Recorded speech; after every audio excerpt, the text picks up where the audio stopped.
कार्यक्रम खास मुलाकात में आपका बहुत बहुत स्वागत है। और आज इस कार्यक्रम में हमारे साथ एक ऐसे युवा राजनेता हैं जिन्हें मध्य प्रदेश में कांग्रेस में एक ऐसी जिम्मेदारी मिली है जिसको लेकर मैं ये नहीं कहूँगा कि उसकी बेहद चर्चा है कि वो जिम्मेदारी उन्हें कैसे मिल गई, लेकिन ये ज़रूर है कि जो जिम्मेदारी उन्हें मिली है और जिन परिस्थितियों में मिली है उन परिस्थितियों में ये बात साफ हुई है कि वो केंद्रीय नेतृत्व जो है, जिसको कांग्रेस में आला कमान कहा जाता है, राहुल जी, प्रियंका जी, सोनिया जी, इनमें राहुल जी निश्चित तौर पर वो बहुत करीबी रहे हैं राहुल जी के।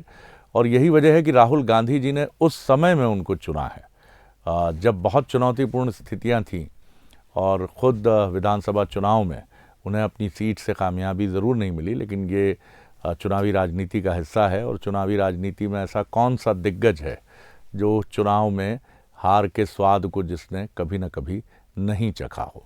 अगर आप हिस्ट्री देखेंगे तो शायद ही कोई ऐसा राजनेता आपको मिलेगा, लेकिन उनकी संगठन क्षमता, आक्रामकता और सबको साथ लेकर चलने की जो शक्ति है वो काफ़ी महत्वपूर्ण है। लेकिन उसके साथ उनके आलोचक भी कुछ प्रश्न खड़े करते हैं।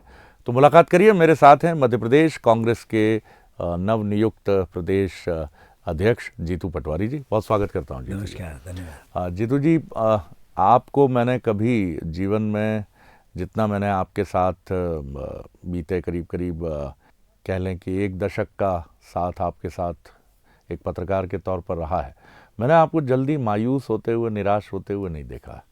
आप चोट लगती है, खड़े होते हैं खिलाड़ी की तरह। वैसे भी आप काफ़ी फिट और स्पोर्ट्समैन स्पिरिट रखते हैं। ये जज्बा लेकर ही मैदान में उतरे हैं, क्योंकि इस समय कांग्रेस के लिए मध्य प्रदेश में ही नहीं, राष्ट्रीय राजनीति में अनुकूलताएं तो नहीं है। नहीं शरद जी, ज़रूर ये बात आप जो कह रहे हैं पीछे देख के तो आगे नहीं दौड़ा जा सकता। मैं मानता हूँ आगे भविष्य को देखते हुए ही आपको आगे बढ़ना पड़ता है। जो बीत गई सो बीत गई, अब आगे की सुध ले। पर पिछले समय से सीखना पड़ता है। जो भावनाएं चली गई, जो संभावनाएं चली गई, जो परिस्थितियां चली गई, जो वो सीख तो जरूर देती है, अच्छी है बुरी। तो कांग्रेस पार्टी के लिए जो सिनेरियो है चुनौतीपूर्ण है, इसको अस्वीकार नहीं किया जा सकता।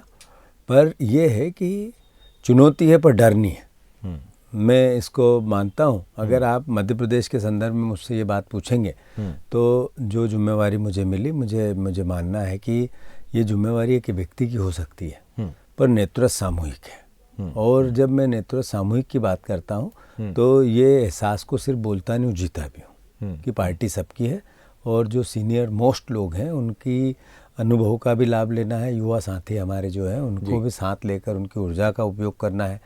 जहाँ तक कांग्रेस पार्टी की जो चुनाव की दृष्टिगत हार हुई है या एक तरह से हम असफल हुए हैं, ये भी एक चुनौती है। एक ये संभावना भी है कि क्यों हुई है। जो जीता वो सिकंदर। हम कोई बात बोल भी दें या अपने आप को बचा भी लें या बहाने भी बना दें, उससे हम वापस नहीं आने वाले। आगे हमें सफल होना है। तो अल्टीमेटली हमें अपनी कमजोरियों को भी जानना पड़ेगा और उसमें सुधार भी करना पड़ेगा। मैं प्रयास करूँगा।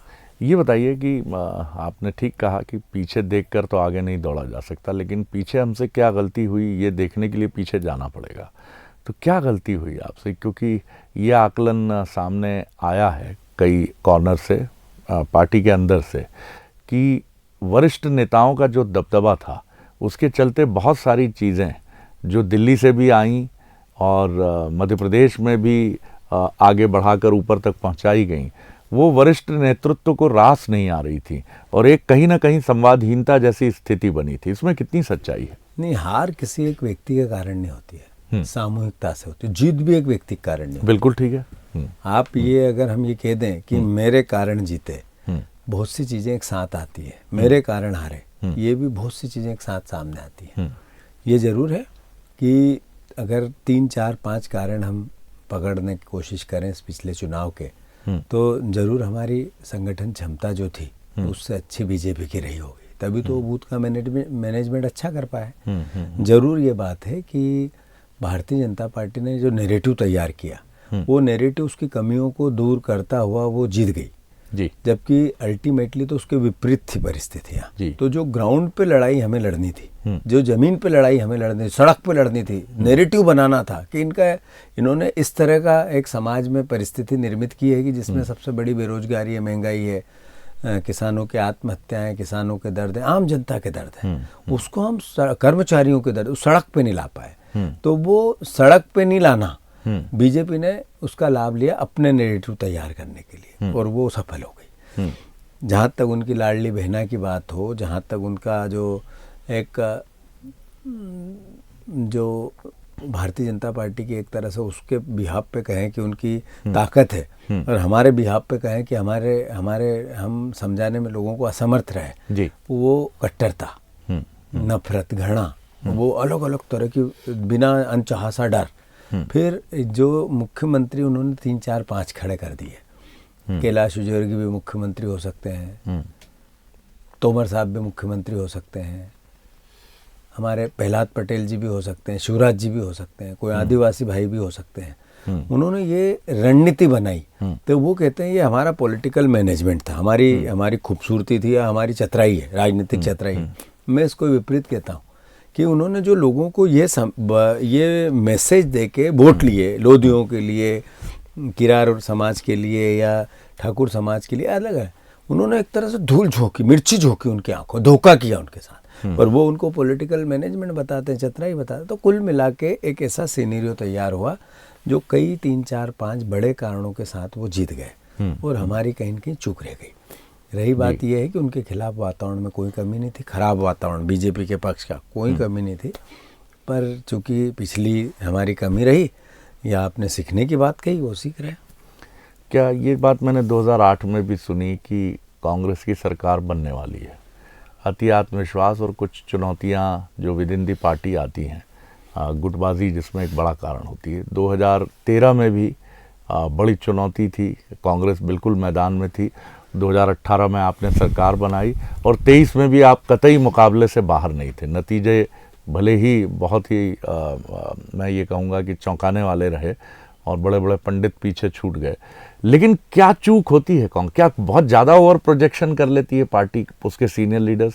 मैं पिछली बातों को तो शरद जी मैं ज़्यादा नहीं जाना चाहता, छोड़ो कल की बातें, कल की बात, आगे हम क्या करें जी। उसकी लोकसभा है, फिर बताइए लोकसभा में आप क्या कर रहे हैं? लोकसभा की पृष्ठभूमि हमारे लिए ऐसी 12-13 सीटें हैं जो हम विधानसभाओं में आसपास रहे हैं। हमें संभावना है कि हम उसमें अच्छा करेंगे, कोशिश भी अच्छी करेंगे, पर ये भी ज़रूर है कि जो दूसरी संभावना है ये कि लोकसभा का जो चुनाव है अभी जिन परिस्थितियों में उसका भी आकलन करके हमारी रणनीति तैयार करेंगे। शायद अच्छा रिजल्ट निकलेगा और आपको अच्छा लगेगा। मैं मतलब बड़े आत्मविश्वास से तो कह ही सकता हूँ ये बात, पर चूँकि हम अभी हारे हैं, ज़्यादा कुछ बोलना जल्दबाजी होगी। अयोध्या के लिए मुझे लगता है निमंत्रित व्यक्तियों की सूची में शायद आपका नाम ना हो, लेकिन क्या बाद में प्रभु श्री राम के दर्शन करने के लिए अयोध्या जाने का विचार है? जाएंगे जी, गए भी हैं। घर में मन में प्रसन्नता भी बहुत होगी, क्यों नहीं है, होना भी चाहिए। जब भगवान राम की कल्पना को, भगवान राम की स्तुति को पूरा हम अपने धर्म में, पूरे दुनिया में ये कहते हैं कि सृष्टि उनसे बाहर नहीं है, ब्रह्मांड उनसे बाहर नहीं है। तो जब ब्रह्मांड उनसे बाहर नहीं है, शास्त्रों से, ग्रंथों से हमें ये पता चला कि वो एक ताकतवर, अच्छे मर्यादा पुरुषोत्तम थे, और उनके हम अनुयायी हैं। उसी धर्म पे हमारा जीवन यापन है, हम उसी जीवन शैली को जीते हैं, तो प्रसन्नता जरूर होगी, और होनी भी चाहिए, स्वाभाविक है। लेकिन पार्टी के बड़े नेता आपके नहीं जा रहे हैं वहाँ? नहीं, वो नहीं जाना एक अलग। आप भगवान राम की पूरी पृष्ठभूमि को आस्था के साथ जोड़ें, तो कोई एक व्यक्ति संसार में, जीव जंतु दृश्य अदृश्य सब मानते हैं, उसको कोई नहीं नकारता, किसी पार्टी का नेता नहीं नकारता। जो हिंदू धर्म के हैं वो तो मानते ही हैं, जो नहीं है वो भी मानते हैं। तो ये राजनीतिक अगर उसका प्रोपोगेंडा किया जाएगा तो नेचुरल है, स्वाभाविक है। फिर इस पे मैं ज़्यादा नहीं बोलना चाहता, शंकराचार्य बोल रहे हैं। चलिए, इस पर ज़्यादा मैं भी नहीं कुरे दूंगा, तमाम बातें इसमें हो चुकी हैं। मध्य प्रदेश में जो चुनौती 163 के जनादेश की है, अब बजट सत्र भी ज़्यादा दूर नहीं है, किस तरह से सरकार की घेराबंदी करने की कोशिश है और किस तरह से कांग्रेस आगे? शरद भैया, हमें लोकतंत्र ने विपक्ष का काम दिया है, और विपक्ष का काम भी प्रदेश की और देश की सेवा होती है। रामायण और गीता जैसे वचन पत्र में से एक अक्षर नहीं पढ़ा गया है। जी। आपकी सरकार है, आपने उसके वोट लिए, 3,000 शिवराज जी ने कहा है, वीडियो है आपकी टीवी पे होंगे, उन्होंने कहा था जब भी बहना मेरे पास पैसे की कमी है इसलिए 1,000 दे रहा हूँ, 1,200 दे रहा हूँ, फिर मैं उसको 3,000 करूँगा चुनाव बाद। वोट दिए बहनों ने उनको। क्या कारण है कि आप गेहूं की बात तो चलो अब गेहूं आएंगे, खरीदी चालू होगी तब उसकी बात कर सकते हैं, पर धान की तो चल रही है। आपकी बहनों के आपने खाते में डालने की बात की थी, वो चल रहा है। 450 रुपये का गैस सिलेंडर देना था, वो दे रहे हैं। होना चाहिए नहीं होना चाहिए। आपने वेतन भोगियों के लिए कुछ कहा, नौकरियों के लिए कुछ कहा, ये सब सवाल है। उस पर अभी बीजेपी आगे नहीं बढ़ रही है, न ये सरकार बढ़ रही है, उस पर तो उनके पन्ने चालू ही नहीं हुए। तो अभी मैं मानता हूं कि हमारा दायित्व है कि हम सरकार को मजबूर करें, और सदन में भी करें और सड़क पे भी करें। जी, ये अच्छी बात है कि आप, मैं कैसे जीतू पटवारी जी को देख रहा हूँ जो बहुत ही गंभीरता से और संजीदगी से इन तमाम मुद्दों को लेकर आगे बढ़ने की बात कर रहे हैं। जो वरिष्ठ नेता हैं उनकी भूमिका मार्गदर्शक की रहेगी, गाइड करने की रहेगी। दिग्विजय सिंह जी, कमलनाथ, किस तरह की भूमिका में ये देख, कमलनाथ जी कह रहे हैं मैं भोपाल ही रहूँगा। नहीं तो अच्छी बात है। आप ये बताओ, घर में जब हमारे सीनियर मोस्ट परिवार के पिता और परिवार के बड़े रहते हैं तो घर में एक आत्मविश्वास रहता है। जी, नेचुरल है, रहना चाहिए उनको। और रही बात इसकी कि मैं पहले दिन से कहा कि मेरी जब नियुक्ति हुई तो सारे नेताओं की सहमति से हुई। मेरी नियुक्ति कोई ग्रुपिज्म से नहीं हुई, ये जबरदस्ती नहीं हुई। हाँ, ये एक हम लोगों को इस बात का एहसास पब्लिक को भी है, हमारे पॉलिटिकल वर्करों को भी है, हमारे नेताओं को भी है। जी, सामूहिक नेतृत्व है तो उनका भी नेतृत्व, तो उनकी भूमिका नेचुरल है, सामूहिक नेतृत्व में है। सामूहिक नेतृत्व के साथ ही आप काफ़ी बड़ी बात कह रहे हैं कि कहीं किसी फैक्शन का कोई विरोध नहीं था, बिल्कुल सब साथ थे 100% कि जीतू पटवारी जी इस चीज़ को लेकर 500%। आपके साथ उमंग सिंगार जी भी एक ऐसा ही चेहरा है जो बहुत एग्रेशन के साथ आगे बढ़ते हैं। हमारी बात भी हुई थी जब उनसे, तो उन्होंने कहा कि जीतू पटवारी जी के साथ में कांग्रेस के चेहरे को एक जनता के हित में खड़े चेहरे में बदलने में कोई कोर कसर नहीं छोड़ूंगा। तो ये भूमिका जनता के पक्ष में आपकी, आपने बताया कि पूरी ताकत से रहेगी। इसमें आपके तमाम पार्टी के वर्कर्स कुछ बड़े आंदोलन आप प्लान कर रहे हैं क्या? 100% करना भी चाहिए और करेंगे भी। जी, हम अब इसकी बात तो मैं इस वक्त नहीं कह सकता, पर सरकार को सदन का 7 फरवरी के आसपास उनको जाना है। जी, तो मैं मानता हूं कि उससे पहले उनको निर्णय लेना पड़ेगा। जी, अन्यथा हमें अपना रोल प्ले करना पड़ेगा। तो वो क्या रोल होगा, क्या परिस्थितियाँ होगी, किस तरह के एजिटेशन होंगे, वो हम प्लान करके पब्लिक में बताएंगे। पर हम सरकार को अब पिछली बार जो पिछला समय गया उस तरीके से तो सरकार अनभिज्ञ नहीं हो सकती कि बोल कुछ दे और करे कुछ। जी, जी, इस पे तो हमारे पास वो गीता और रामायण जैसा वचन पत्र हाथ में उनका घोषणा पत्र, उस पर काम कराएंगे। जीतू पटवारी जी, एक बात ये भी रही कि मध्य प्रदेश में कोई कोर कसर कांग्रेस ने छोड़ी नहीं है, चाहे हम बात करें उसके घोषणा पत्र की या जनता के हित में डिक्लेरेशंस की।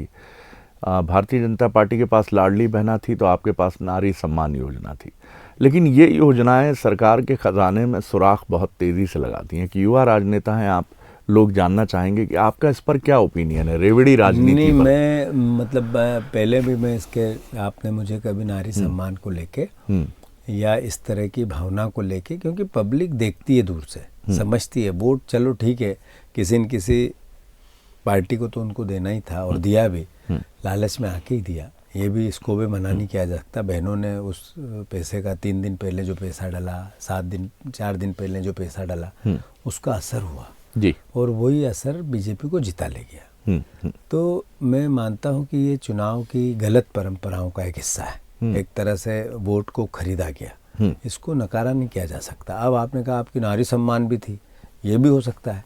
मैं दोनों पार्ट से इस बात को स्वीकार करता हूं कि इस तरह की पॉलिटिक्स, इस तरह का सरकार का रवैया या इस तरह की राजनीतिक इच्छा शक्ति अच्छा समाज और अच्छा प्रदेश नहीं दे सकती। ये बहुत बड़ी बात कह रहे हैं आप। तो इस पर गंभीरता से, चूँकि पब्लिक को भी विचार करना चाहिए। राजनीतिक दल सत्ता पाने के लिए अपने अपने हथकंडे अपनाते हैं जी, पर पब्लिक का रिएक्शन क्या है, इसका भी इसको महत्वता से देखना चाहिए। तो मैं मानता हूँ कि मतलब आगे समय क्या कहेगा ये मुझे नहीं पता, पर इसका कोई अच्छा संदेश नहीं जाता है।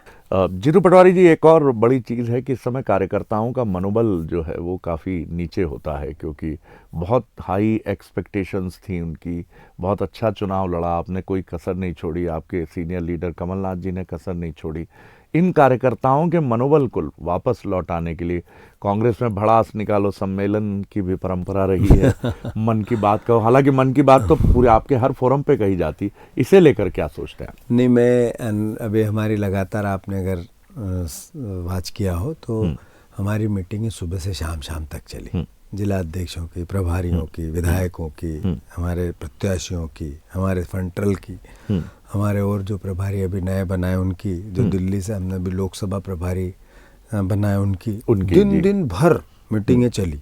अभी इससे पहले ये कल्चर हमारे में शायद कम था, तो हमने सब बात स्वतंत्रता से कहीं पर मीडिया में एक अक्षर नहीं आने दिया हमने, और बातें सबने अपनी ओपन रखी, क्या कमियां हैं, क्या करना चाहिए, क्या गलती है, क्या सुधार हो। अल्टीमेटली हम हारे हैं, उसका हमने एक डॉक्यूमेंट तैयार किया है और उसके आधार पर हमारी पूरी रणनीति को हिस्सा बनाया है जी। अब रही बात आगे भविष्य को लेकर, इस तरह की क्या बात हो सकती है जिससे कि हमें अपना संगठन स्ट्रेंथन करना पड़ेगा, हमारे युवा और नया संगठन बनाना पड़ेगा, उससे सीनियर लोगों को भी बुरा नहीं लगे उस तरह का मैनेजमेंट जमाना पड़ेगा, और फिर अल्टीमेटली चुनाव की ओर हम जाएं तो सफलता भी लेनी पड़ेगी। अगर सफलता नहीं मिली और सब किया है ना, निराशा जाएगी, निराशा जो है। तो हमारा वर्कर, अभी मैं 8-10 जिलों का इस बीच में पिछले 20 दिन में मैंने दौरा भी कर लिया है, तो वर्करों में ज़रूर निराशा है, इसको नकार नहीं सकते, पर डर नहीं है। मैंने जैसा कहा ना, वर्कर निकल के आया, चिंता जरूर है, पर जिस उत्साह से वो आया उसको ये एहसास नहीं था कि हम हारेंगे, हम जीतेंगे, ये एहसास था। तो अभी ग्वालियर चंबल संभाग के हर जिले में मैं गया, फिर इधर जबलपुर और मैं सतना भी गया जी। फिर मैं जहाँ भी गया, मतलब कुल मिला के वर्करों में उत्साह अच्छा अद्भुत है, निराशा भी है, पर मतलब आशा भरी निगाह से वो फिर से वाच कर रहे हैं हर चीज़ को और साथ देंगे। जी। राहुल गांधी जी से चर्चा हुई आपकी जब नया दायित्व मिला इसके बाद? 100% हुई, उससे पहले भी हुई। क्या मंत्र कुछ उनकी तरफ से कुछ मंत्र रहा हो? राहुल जी ने का सोच और विचार एक ही है कि अल्टीमेटली हमें अपना काम अच्छे से करना है, जो परिस्थितियाँ बनती है, जो नियति देखती है वो भी होता है, पर संयम से सबको साथ लेके एकजुटता से हमें आगे बढ़ना है, और संगठन बड़ा करो, मजबूत रहो और ईमानदारी से काम करो, ये मूल भावना है। और नेचुरल एक लीडर की जो भावना है वो है, उसने उन्होंने जो दी और उसी के आधार पर हम चल भी रहे हैं। जी।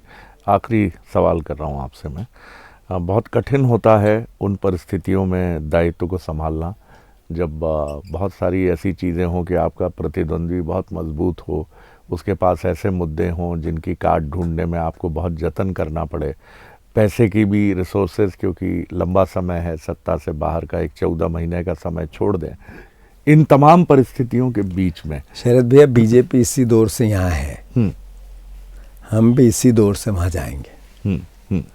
अहंकार नहीं है, विनम्रता है, सब असंभव कुछ नहीं है संसार में, संभव है जी। मैं मानता हूँ हाँ। कि मुझे नहीं पता, अति आत्मविश्वास की बात तो हो नहीं सकती, पर ईश्वर ने कुछ जमाया होगा तो सफलता जरूर मिलेगी।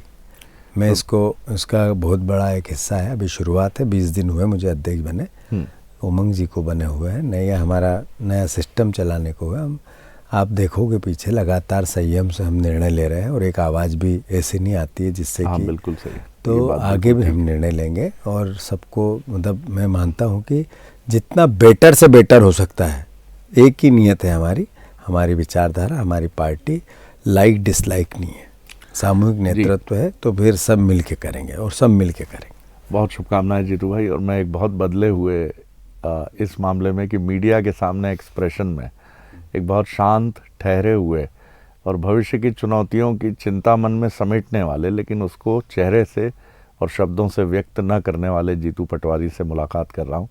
लेकिन ये एक अच्छी स्ट्रैटेजी हो सकती है जीतू जी, बहुत शुभकामनाएं, क्योंकि ये बहुत ज़रूरी है कि मध्य प्रदेश 2 दलों की राजनीति का केंद्र बिंदु है, और दोनों दलों की शक्ति यहाँ काफ़ी टक्कर की बराबर रहती है।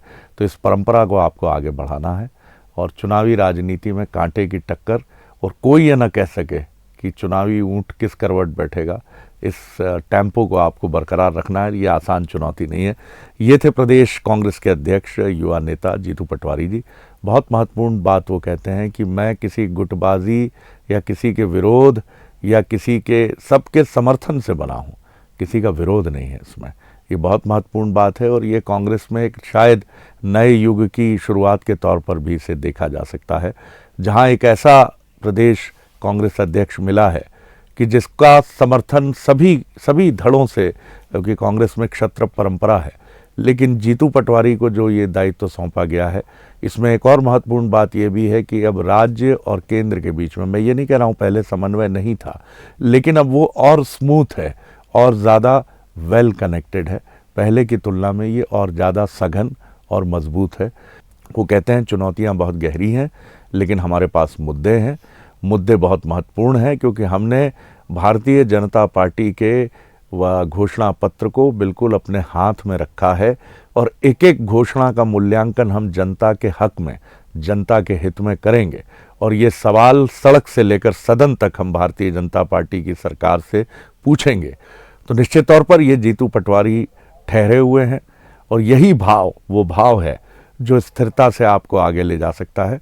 खास मुलाकात में इतना ही। अगली बार किसी और खास शख्सियत के साथ आपसे फिर मिलेंगे। नमस्कार।